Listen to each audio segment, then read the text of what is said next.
Har Har Mahadev. Hello everyone, welcome back to my YouTube channel. আরেকটি নতুন video নিয়ে চলে এলাম আপনাদের কাছে। ভিডিওটি দেখেই বুঝতে পারছেন আমি কোথায় এসেছি। হ্যাঁ, একদম ঠিক, আমি এসেছি বিশ্বের সবথেকে উঁচুতে অবস্থিত একটি মন্দির, যার নাম টুঙ্গনাথ। হরিদ্বার থেকে ভোরবেলা বাসে করে চলে আসতে হবে উখিমঠ, এবং উখিমঠ থেকে শেয়ার ক্যাব করে চলে যেতে হবে চোপতা। আমরা উখিমঠ হয়ে চলে যাচ্ছি চোপতা। ছোট ছোট গ্রাম ও উঁচু উঁচু পাহাড় পেরিয়ে আমরা চলে এলাম চোপতা।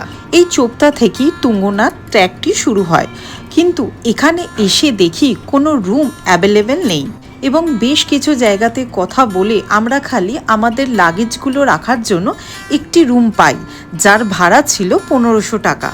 আমাদের লাগেজগুলো রুমে রেখে এবং কিছু প্রয়োজনীয় জিনিস নিয়ে আমরা সেই দিনই টুঙ্গনাথ ট্র্যাকটি শুরু করি। চোপতা থেকে 3 থেকে 4 কিলোমিটার উপরে আছে বাবা টুঙ্গনাথ মন্দিরটি, এবং যেটি পঞ্চকেদারের মধ্যে একটি। যত উপরে উঠতে লাগছি তত হিমালয়ের রেঞ্জগুলো খুব পরিষ্কারভাবে দেখা যাচ্ছে। আর এই ওয়াইল্ড লাইফ সেঞ্চুরিতে আপনি বিভিন্ন ধরনের পাখি দেখতে পাবেন, যেগুলো আমাদের শহরে দেখতে পাওয়া যায় না।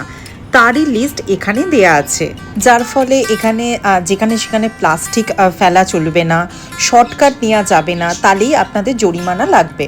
এই টুঙ্গনাথ মন্দিরটি কেদারনাথ ওয়াইল্ড লাইফ সেঞ্চুরির অধীনে পড়ে, যার কারণে এখানে অনেক নিয়ম মেনে চলতে হয়।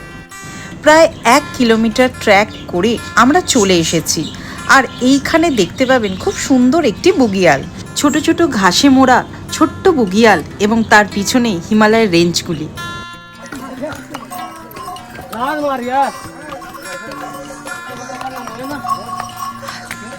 আপনারা যদি মনে করেন যে ঘোরাতে আসবেন, সেখানে টুঙ্গনাথে আপনাকে দর্শন করিয়ে নিয়ে চলে আসবে। আসা এবং যাওয়া 1300 টাকা।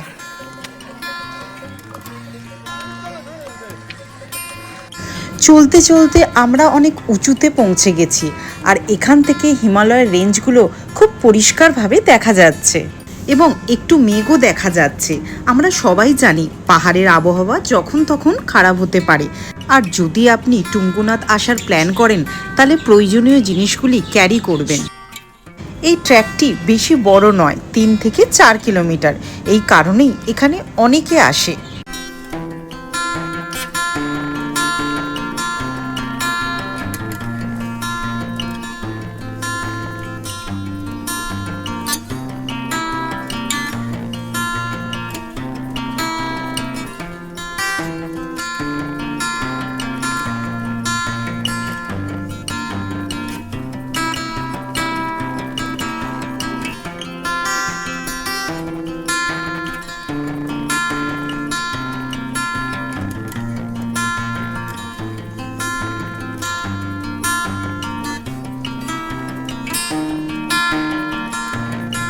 টুঙ্গনাথ পৌঁছানোর আগে রাস্তাতে পড়ে ভগবান গণেশের একটি ছোট্ট মন্দির, যেখানে সবাই মহাদেবের দর্শনের আগে ভগবান গণেশের দর্শন করে।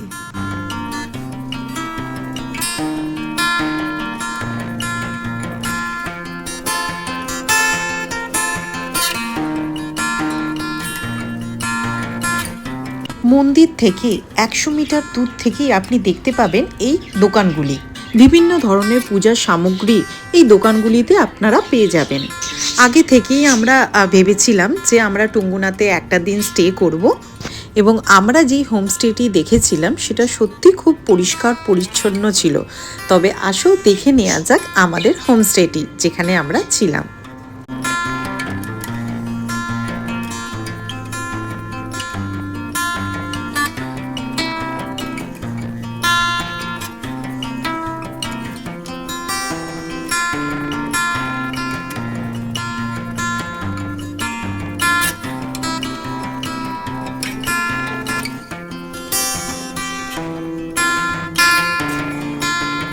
ফ্রেশ হয়ে আমরা বেরিয়ে পড়লাম মন্দির দর্শনের জন্য।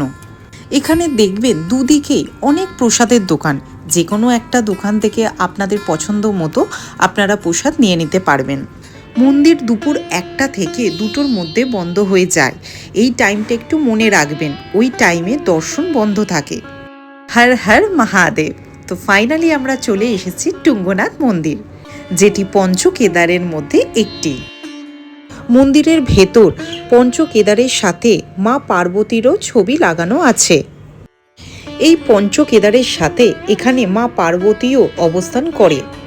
কথায় আছে, যদি তুমি ভগবান শিবের কাছে কিছু চাও, সর্বপ্রথম তোমায় মা পার্বতীকে খুশি করতে হবে এবং ওনার পূজাও করতে হবে। ফলে আমরা যখন কোনো শিব মন্দিরে যাই, প্রথমেই বলি ওম নমো পার্বতী পতায় হর হর মহাদেব। পঞ্চকেদারের তৃতীয় কেদার হলো এই টুঙ্গনাথ মন্দির। মহাভারতের কুরুক্ষেত্র যুদ্ধের পর পাণ্ডবরা নিজেদের পাপমোচনের জন্য শিবের দর্শন করতে চেয়েছিলেন, কিন্তু শিব তাদের এড়িয়ে ষাঁড় রূপ ধারণ করে। পরে তার দেহের বিভিন্ন অংশ উত্তরাখণ্ডের 5 স্থানে প্রকাশিত হয়, যা আজ পঞ্চকেদারের নামে পরিচিত। এই টুঙ্গনাথে শিবের বাহু প্রকাশিত হয়েছিল বলে বিশ্বাস করা হয়। আমরা আমাদের যাত্রা অনেক লেটেই শুরু করি, তাই ভাবতে পারিনি এত তাড়াতাড়ি আমরা পৌঁছে যাব এবং ওয়েদারও এত সুন্দর পাবো। সবই তার ইচ্ছা। সকাল সকাল রেডি হয়ে গেছি, চন্দ্রশিলায় যাব সানরাইজ দেখতে।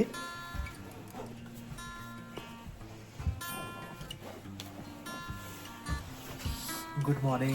চলো চন্দ্রশিলায় সানরাইজ দেখতে, খুবই ম্যাগনেটিক ভিউ থাকবে। চলো। আমরা ভোরবেলা 4টের সময় বেরিয়ে পড়েছিলাম, যাতে তাড়াতাড়ি পৌঁছে আমরা ভালো মতো সানরাইজটা দেখতে পাই। উত্তরাখণ্ডকে এমনি এমনি দেবভূমি বলে না, এখানকার প্রত্যেকটি মন্দির, স্থান এবং পাহাড়ের ঐতিহাসিক ও ধার্মিক গুরুত্ব আছে। তারই মধ্যে একটি হচ্ছে চন্দ্রশিলা মন্দির। So finally this is highest peak of Chopta, Chandrashila track. এখানে আপনি চৌখাম্বা পিক থেকে নিয়ে ভাগীরথী গ্লেশিয়ারের রেঞ্জগুলি এবং নন্দা দেবী খুব স্পষ্টভাবে দেখতে পাবেন। সূর্য ওঠার সাথে সাথে এই মন্দিরটির সৌন্দর্য আরও ফুটে উঠেছে। যদি আপনি ধার্মিক যাত্রার সাথে রোমাঞ্চকর কিছু অনুভব করতে চান, তাহলে অবশ্যই আপনাকে চন্দ্রশিলা ট্র্যাকটি করতে হবে। আমার এই ভিডিওটি আপনাদের কেমন লাগলো আপনারা অবশ্যই জানাবেন এবং লাইক, শেয়ার, কমেন্ট করতে ভুলবেন না এবং আমার চ্যানেলকে সাবস্ক্রাইব করার জন্য অসংখ্য ধন্যবাদ।